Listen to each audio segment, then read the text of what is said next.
Kayak langsung. Opo lah.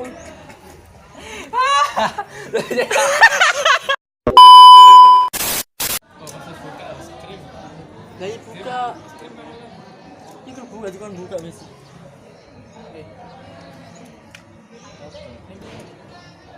Loh, ayo. Cari kata video. Wis ta? Iya. Assalamualaikum warahmatullahi wabarakatuh. Bocor loh.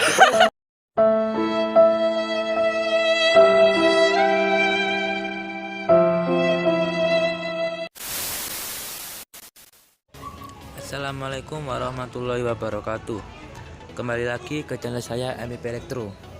Pada kesempatan hari ini saya akan memberikan tutorial cara membuat rangkaian operasional amplifier inverting input. Tapi pada hari ini saya akan menggunakan software Proteus. Kalian buka Proteusnya ya. Perbedaan dari software sebelumnya, kalau saya menggunakan software ini, saat rangkaiannya di-play akan keluar frekuensi bukit dan lembah. Kalau software sebelumnya akan cuma keluar nilai. Tapi kalau saya menggunakan software ini, saat di-play akan keluar bukit sama lembah sebagai frekuensinya. Kalian siapkan dulu komponennya seperti IC 741 dan resistor. Saat sudah, rangkailah komponen kalian seperti pada video berikut ini.